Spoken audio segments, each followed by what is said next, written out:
Welcome once again, my all dear students. It is the 11th science lecture series. Today we are going to discuss about the new chapter which is related with the paper first.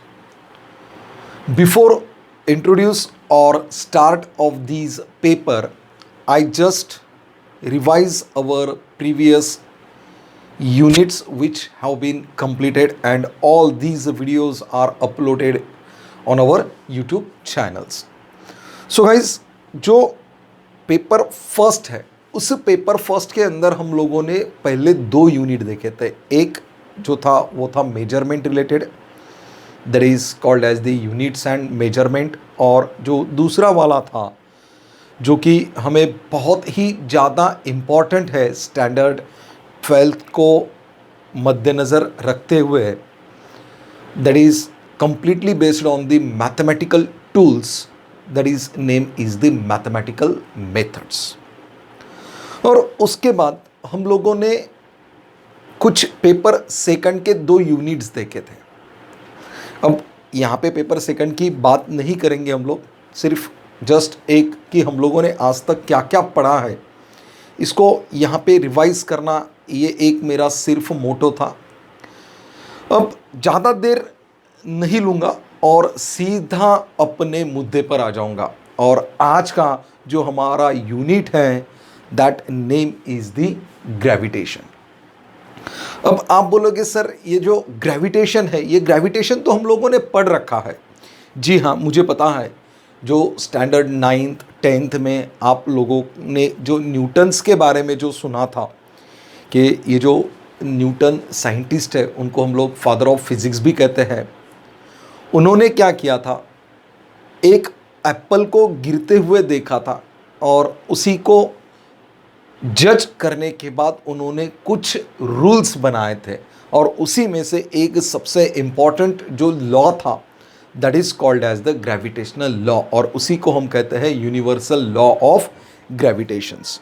तो ये बात ठीक है, हम लोग universal law of ग्रेविटेशंस को हम लोगों ने देखा, लेकिन आज जो हम लोग यूनिट स्टार्ट करने जा रहे हैं उस यूनिट को हम लोगों को इस तरह पढ़ना है कि ग्रेविटेशन का जो यूज़ होता है, ग्रेविटेशन क्या होता है, ग्रेविटेशन का मतलब क्या है। देखो, मैं फिरा के घुमा घुमा के वहीं पे आ रहा हूँ कि ग्रेविटेशन है क्या। ग्रेविटेशन ना ही सिर्फ इस अर्थ पर मौजूद है, ग्रेविटेशंस ऑल ओवर प्लैनेट्स के अंदर भी मौजूद है। जब हम सुनते हैं कि इंडिया ने या नासा ने, इसरो हो गया या रशिया का कोई स्पेस रिसर्च ऑर्गेनाइजेशन हो गया, उन्होंने क्या किया कि कोई सैटेलाइट इस अर्थ के बाहर छोड़ा है, तो वहाँ पे कहीं ग्रेविटेशन लगता है क्या हमें? ग्रेविटेशन का इम्पैक्ट कैसा है, और उस ग्रेविटेशन की हेल्प से हम लोगों ने आज तक क्या क्या किया है, इस सारे चीज़ों को ध्यान में रखते हुए हमको इस यूनिट को पढ़ना है। तो ये जो यूनिट है, आज का लेक्चर तो हम लोग इंट्रोडक्टरी पोर्शन में ही रहेंगे, मगर आप लोगों को अगर इसके बाद के सारे पॉइंट्स अगर क्लियर करना है तो इस वीडियो को आपको मिस नहीं करना चाहिए। ये वीडियो आपको अंत तक ज़रूर देखना चाहिए। अब ये जो ग्रेविटेशन है, इस ग्रेविटेशन के अंदर कौन कौन सी बातें हम लोगों को पढ़ना है, कौन कौन से पॉइंट्स को हम लोगों को हाईलाइट करना है, इसी को बेस रखते हुए आज का जो लेक्चर है उस लेक्चर को मैं स्टार्ट करता हूं। तो सबसे पहले इस यूनिट के अंदर आने वाला जो पॉइंट है वो होता है इंट्रोडक्शन का। इंट्रोडक्शन क्या है? देखो, ऐसा नहीं है कि न्यूटन आ गए, उन्होंने आकर सीधा इस लॉ को इंट्रोड्यूस किया, ऐसा नहीं है। इसके पहले भी बहुत सारे साइंटिस्ट ने इस लॉ को देखा है, लेकिन वो उसके जड़ तक पहुंच नहीं पाए। जैसे कि सबसे पहले हम लोग बात करते हैं गैलीलियो की। इन गैलीलियो का ये हमें तो पता है, ये तो एक मैथमेटिशियन है, साथ में ये एक फिजिसिस्ट भी है। लेकिन इन्होंने क्या किया, सबसे स्टार्ट में ये हमको ग्रेविटेशन के अंदर बहुत ही इंपॉर्टेंट है कि ग्रेविटेशन कहाँ से स्टार्ट हुआ है। देखो, मैंने आपको इसके पहले भी बताया कि ग्रेविटेशन एक सिंपल चीज़ नहीं है जो कि पेड़ से लटका हुआ जो सफरचंद होता है वो ज़मीन पे गिर गया, लॉ ख़त्म हो गया, ऐसा नहीं होता है। ये सिर्फ हम लोगों को एक इजी कंसेप्ट समझ में आनी चाहिए। इसके लिए ये एक सिंपल जो कहानी है वो कहानी हम लोगों को आज तक बताते आए हैं या हम लोग पढ़ते आए हैं।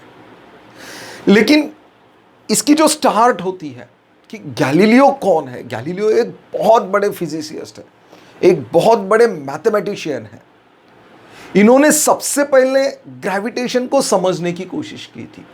जब इसका इंट्रोडक्शन मैं डिटेल्स में लूँगा तब मैं इसको और क्लियर बताऊँगा। कुछ खास इसके अंदर की कुछ स्टोरीज़ हैं जो कि टाइको ब्राह और जोनेस केपलर्स के बारे में हम लोगों को बताते हैं। तो मुद्दे पर आते हैं कि ये जो गैलीलियो है, इन महाशय ने, इस साइंटिस्ट ने सबसे पहले ग्रेविटेशन को समझने के लिए अर्थ हो गया, मून हो गया, या हमारा जो प्लैनेट है उसको हम सौर मंडल कहते हैं, इसको मद्देनजर रखते हुए कुछ कंसेप्ट को इंट्रोड्यूस किया। फिर उसके बाद जो हमारे लिए सबसे महत्वपूर्ण बात है या गौरवपूर्ण बात है कि इसके अंदर भी हमारा भारतीय लोगों का योगदान बहुत बड़ा रह चुका है। आप बोलोगे सर ये भारतीय लोगों का योगदान इसके अंदर कहाँ आया? भैया ये जो आर्यभट्टा है ना, ये हमारे इंडियन हैं। इन्होंने सबसे पहले ये बताया कि अगर मानो कोई भी दो ऑब्जेक्ट्स आप लेते हो, चाहे वो डिफरेंट मासेस के क्यों ना हो, चाहे वो डिफरेंट वेट्स के क्यों ना हो, अगर आप इसको कहीं स्पेसिफिक हाइट से अगर उसको आप छोड़ देते हो तो वो ज़मीन पर आने के लिए सेम टाइम लगाते हैं। तो इसका मतलब उसके वेट से कुछ लेना देना नहीं है। फिर उसके बाद ये दो लोग आ गए, एक टाइको ब्राह और दूसरा जोनेस केपलर्स। इन दोनों की बहुत सारी स्टोरीज आप लोगों को मिलेंगे, ये दोनों के बहुत ज़्यादा स्टोरीज आप लोगों को मिलेगी। लेकिन ये जो टाइको और केपलर्स हैं, इन दोनों का जो भी कुछ योगदान है या इन दोनों का जो भी कुछ रिसर्च है, ये रिसर्च आता है प्लैनेटरी मोशंस के अंदर।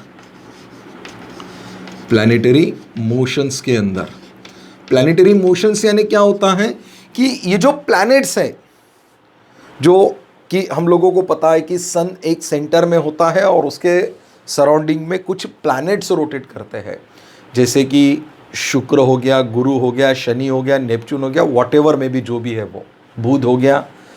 तो इनको लेकर कुछ रूल्स बनाए गए हैं, कुछ लॉज बनाए गए, और उस लॉ को किसने बनाया है? इन महाशय ने। उनका नाम है Kepler's. It's a very interesting story. जब आप इसका इंट्रोडक्शन ये दोनों को मद्देनज़र रखते हुए सुनोगे तो आपको केपलर्स ने किस तरह से लॉ को इंट्रोड्यूस किया वो समझ में आएगा। लेकिन जब केपलर्स हो गया या टाइको हो गया, इन दोनों के रिसर्च मेथड से ही यूनिवर्सल लॉ को मद्देनजर रखते हुए या न्यूटन्स के लॉ ऑफ मोशंस को भी मद्देनजर रखते हुए इन्होंने प्लैनेटरी मोशंस के 3 लॉ बनाए हैं। अब ये जो 3 लॉ है, ये लॉ अलग अलग है, और ख़ास बात उसकी ऐसी है कि पहले जो 2 लॉ है वो और जो तीसरा लॉ है, इन दोनों में जो डिस्टेंस है वो बहुत ही अलग है। मतलब उन्होंने सबसे पहले ये 2 लॉ इंट्रोड्यूस किए और उसके बाद फिर तीसरा वाला लॉ इंट्रोड्यूस किया। अब जो ये तो सिंपल इंट्रोडक्शंस था कि इस केपलर्स लॉ, उसके बाद यूनिवर्सल लॉ ऑफ ग्रेविटेशन, या जो भी कुछ चीज़ें देखनी है हमें इस यूनिट के अंदर, उसकी शुरुआत हम लोगों ने इस इंट्रोडक्शंस को लेकर की थी। अभी इंट्रोडक्शंस हो गया।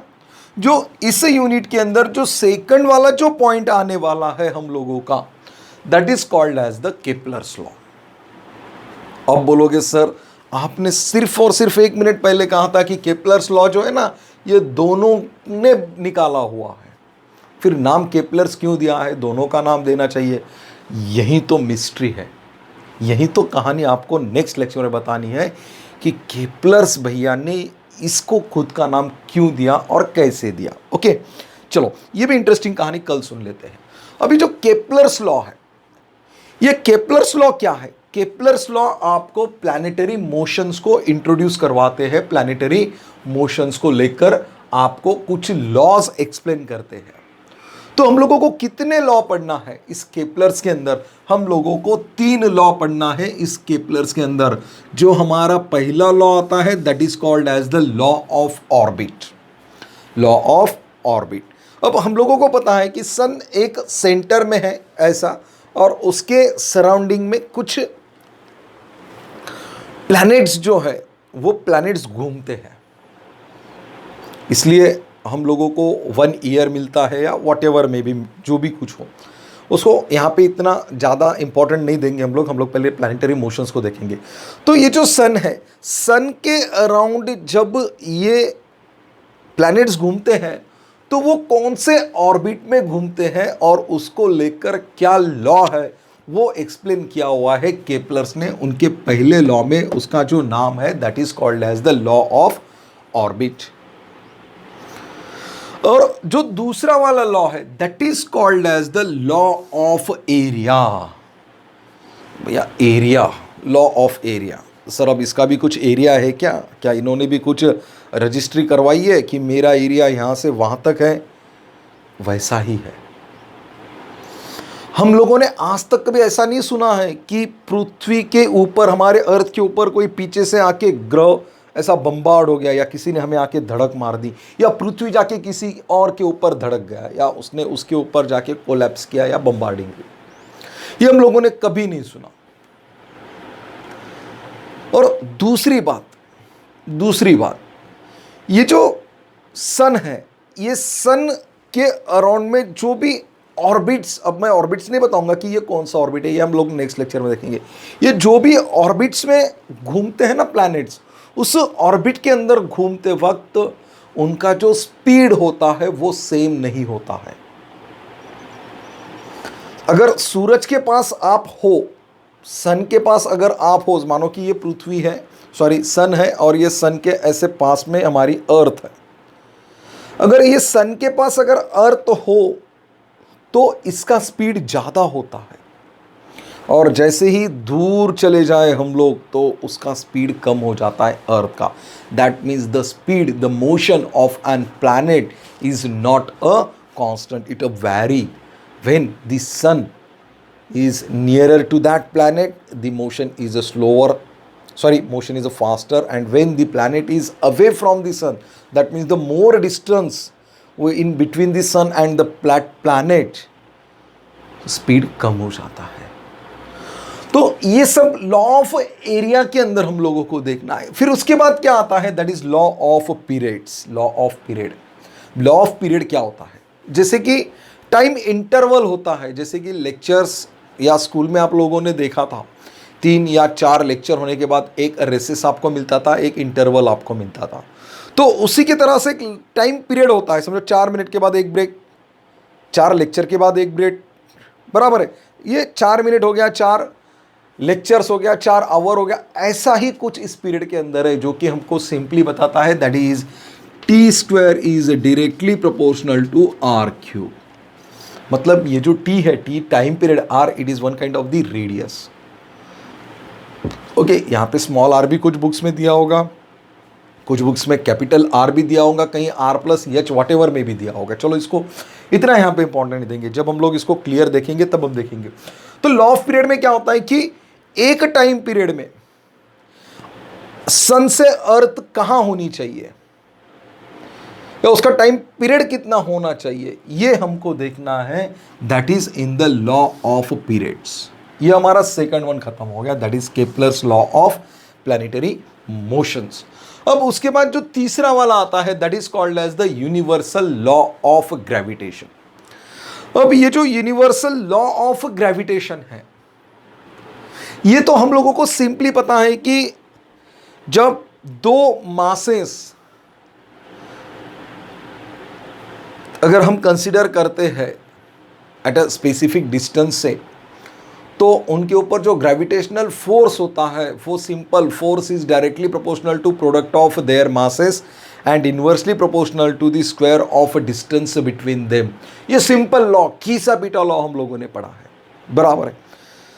तो हमको इस यूनिट में यही लॉ पढ़ना है, हाँ हम लोगों को यही लॉ पढ़ना है, लेकिन सबसे इंपॉर्टेंट बात इस लॉ को लेकर इस यूनिट में हमको समझनी है कि ये जो मासेस है, ये मासेस कैसे एक दूसरे के मैग्नीट्यूड्स में आते हैं।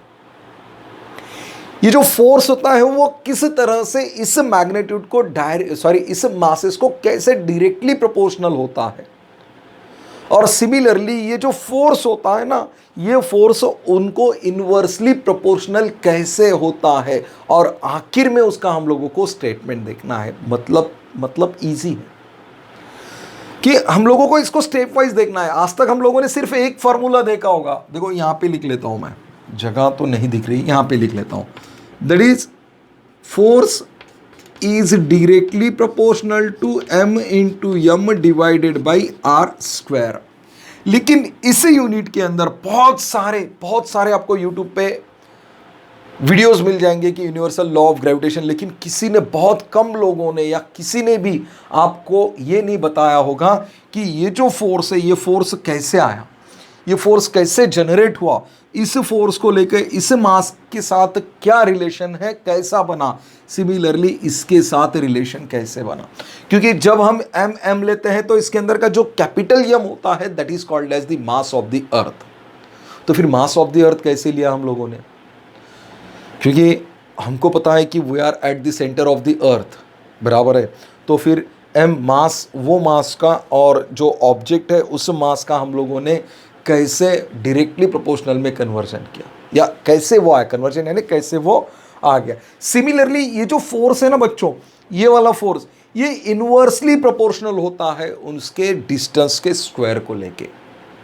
मतलब फोर्स बढ़ा, डिस्टेंस कम हो गया, डिस्टेंस बढ़ा, फोर्स कम हो गया। ओके, तो ये कैसे पता कैसे चलेगा हम लोगों को, तो ये हम लोगों को इस यूनिट के अंदर ही देखना होगा कि ये कैसे आया।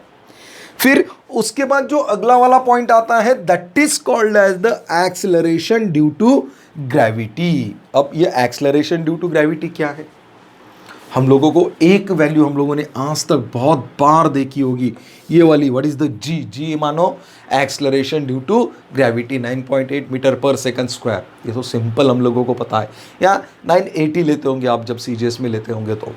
ओके, तो लेकिन ये जी क्या है, जी एक ग्रेविटी का ही एक पॉइंट है जिसको हम कहते हैं एक्सेलरेशन ड्यू टू ग्रेविटी। फिर उस एक्सेलरेशन ड्यू टू ग्रेविटी के अंदर भी फोर्स जो होता है, फोर्स की तो बेसिक लॉ जो न्यूटन्स ने बताया था हम लोगों को मोशन के रिलेटेड, तो उसके अंदर हम लोगों ने देखा था जो सेकंड वन लॉ था that is F is equal to mass into acceleration. तो ये जो एफ है वो एफ मीन्स फोर्स, और ये वाला एफ मीन्स फोर्स। जब फोर्स को हम लोग एक्सप्लेन करते हैं एक्सेलरेशन ड्यू टू ग्रेविटी को लेकर, तो हम लोगों को ये वाला इक्वेशन मिल जाता है gm upon r square. That means जो एक्सेलरेशन ड्यू टू ग्रेविटी है वो एक्सेलरेशन ड्यू टू ग्रेविटी कहीं ना कहीं तो भी ग्रेविटेशनल लॉ से कनेक्ट है।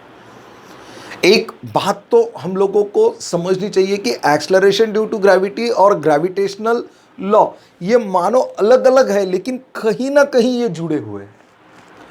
तो वो किस तरह से जुड़े हुए हैं उस चीज को एक्सप्लेन किया गया है आपको इस इक्वेशन के अंदर, जो कि बताता है g is equal to gm upon r square.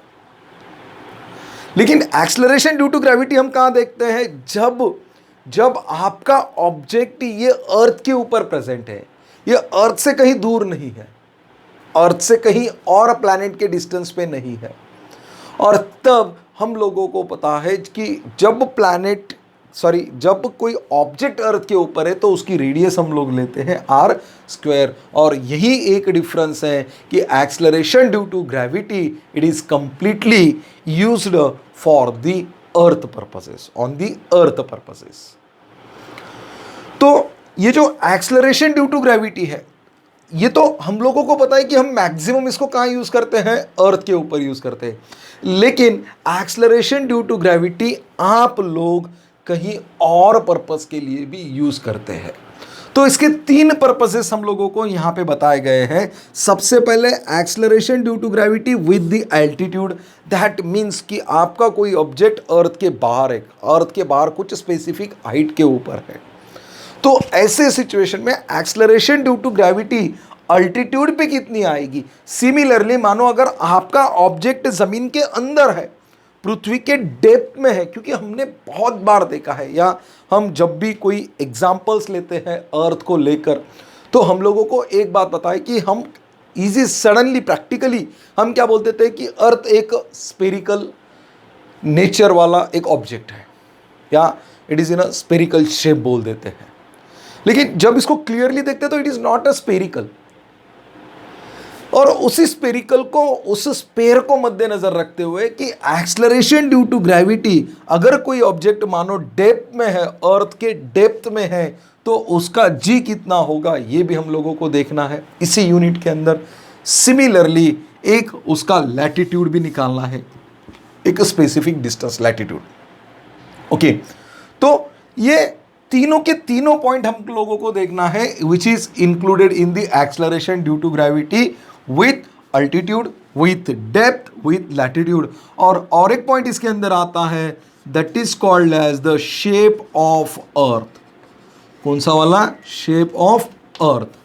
इसको भी हम लोगों को देखना होगा।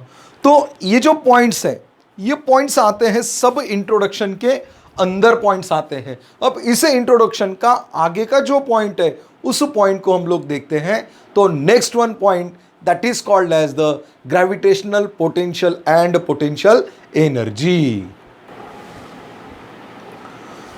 अब ये जो 5th वाला जो पॉइंट है ना हम लोगों का, जो मैंने अभी बताया था कि gravitational potential and potential energy, तो इसके अंदर हम लोगों को क्या देखना है कि ग्रेविटेशनल पोटेंशियल क्या होता है, सिमिलरली ये पोटेंशियल एनर्जी क्या है।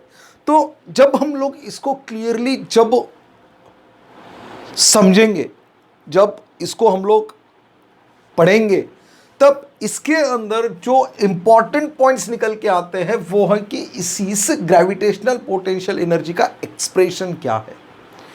क्योंकि ये जो पोटेंशियल एनर्जी होती है, क्योंकि हम लोगों को पता है कोई भी ऑब्जेक्ट जो होता है, उस ऑब्जेक्ट्स के अंदर 2 एनर्जीज हम लोगों को मिलती है। एक पोटेंशियल एनर्जी होती है और दूसरी जो होती है वो होती है काइनेटिक एनर्जी। अब आप बोलोगे सर कि ये ग्रेविटेशन में इसका क्या इंपॉर्टेंट है? इसका इंपॉर्टेंट इसलिए है कि क्योंकि ये जो ग्रेविटेशनल एनर्जी होती है, या ये जो ग्रेविटेशनल फोर्स होता है, इस फोर्स को यूज करके हम लोगों ने आज तक बहुत सारे सैटेलाइट्स इस अर्थ के बाहर छोड़े हैं। और इसी ग्रेविटेशनल फोर्स को हम लोगों ने इतना यूटिलाइज किया है कि हम लोग आज चांद पर गए हैं, मंगल पर गए हैं, व्हाटएवर, बहुत सारा घूम के आए हुए हैं हम लोग। तो ये क्या है कि ये एक्सप्रेशन हम लोगों को बताएगा कि ग्रेविटेशनल पोटेंशियल एनर्जी को हम लोग किस तरह से यूटिलाइज कर सकते हैं। और दूसरा, जो पोटेंशियल एनर्जी का हम लोगों ने फार्मूला या जो भी एक्सप्रेशन निकाला होगा इस पॉइंट्स के अंदर, उसका और ये जो mgh है, that is called as the potential energy को हम लोग रिप्रेजेंट करते हैं mgh से, उसका क्या कनेक्शन है। क्योंकि आप बोलोगे सर ये भी पोटेंशियल एनर्जी है, ये भी पोटेंशियल एनर्जी, तो कनेक्शन क्या होगा? यहाँ पे कनेक्शन होगा क्योंकि ये जो पोटेंशियल एनर्जी है ना, ये ग्रेविटेशन की पोटेंशियल एनर्जी है, और ये जो पोटेंशियल एनर्जी है ना, ये किसी ऑब्जेक्ट की पोटेंशियल एनर्जी है। तो इसलिए इन दोनों के अंदर किस तरह का रिलेशन है, उस रिलेशन को हम लोगों को समझना बहुत ज़रूरी होता है। उसके बाद कंसेप्ट ऑफ पोटेंशियल। भैया ये पोटेंशियल एनर्जी क्या होती है? ठीक है, एनर्जी तो हम लोग समझ लेंगे। सर पोटेंशियल क्या होता है? पोटेंशियल मीन्स आपके अंदर जो कुछ भी भरा हुआ है, हम बोलते हैं ना you have the more potential, कि तेरे में बहुत ज़्यादा पोटेंशियल है, तू वो कर सकता है। तो फिर ये पोटेंशियल क्या होता है? ये पोटेंशियल एनर्जी में कैसा कैसा वर्क होता है? ये पोटेंशियल ग्रेविटेशन के अंदर किस तरह है? तो उस कंसेप्ट को समझने के लिए हम लोगों को ये तीसरा वाला पॉइंट समझना बहुत ज़रूरी होता है। ये क्या है? ये है एस्केप वेलोसिटी। एस्केप क्या है? हाँ सर, ये तो हमें बहुत अच्छी तरह से पता है। एस्केप क्या नहीं, क्या भाग जाना, एस्केप हो जाना, चोर की तरह से भाग जाना, बराबर है। एस्केप वही है, निकल जाओ, भाग जाओ, कुछ जगहों को छोड़ दो।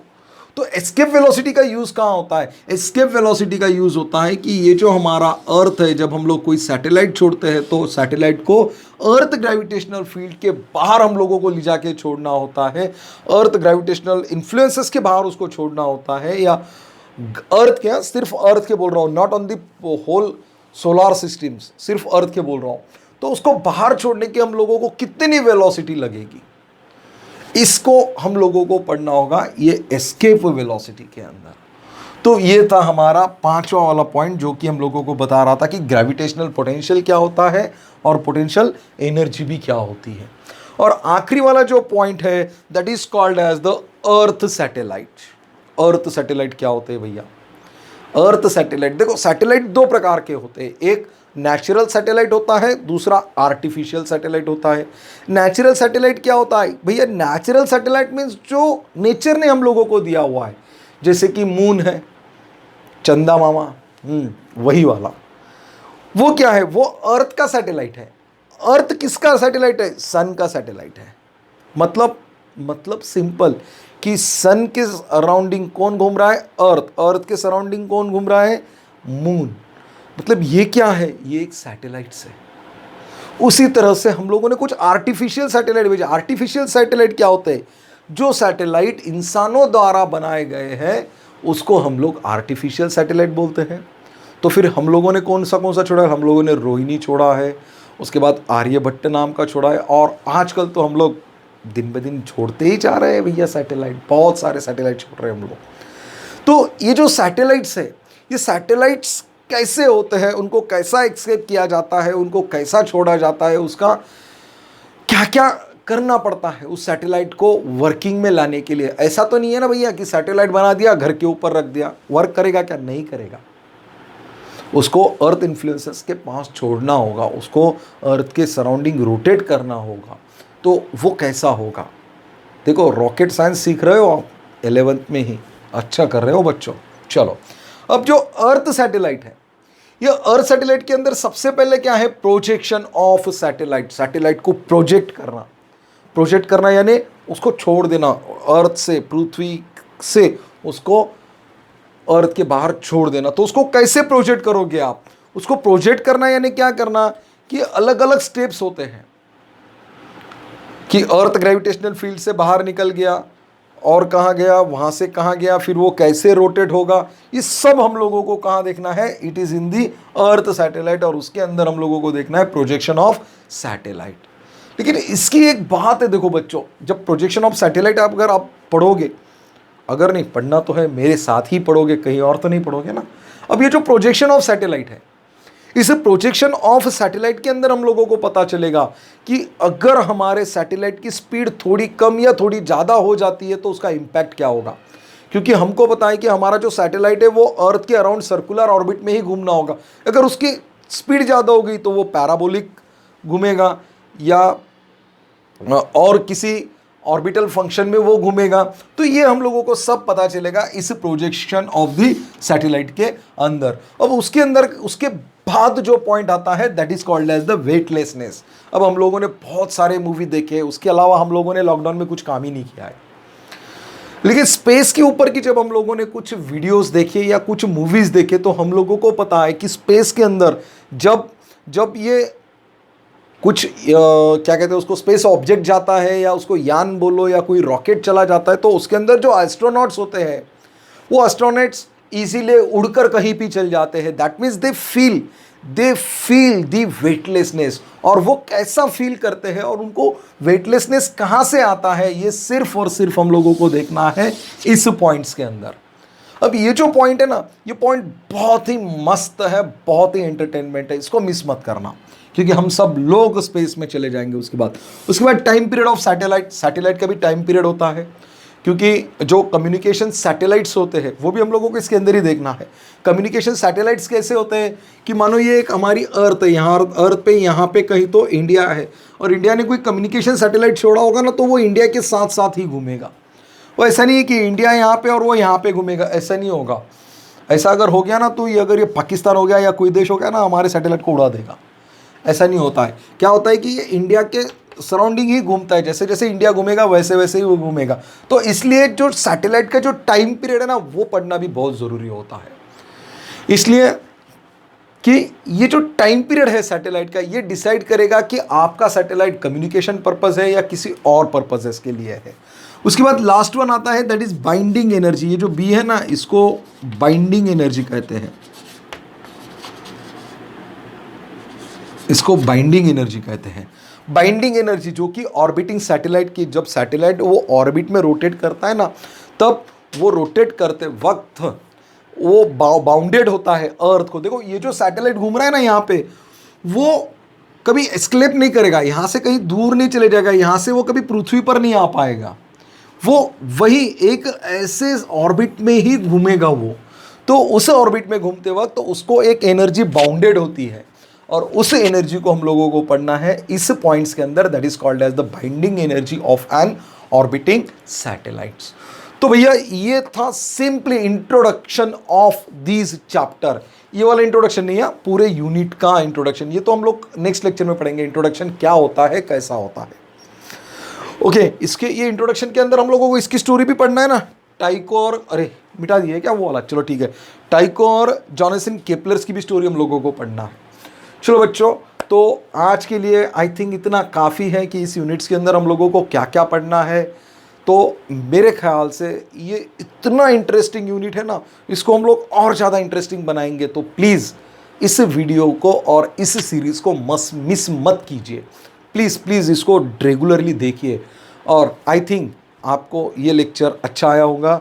सो guys, enjoy your lectures and bye bye, thank you.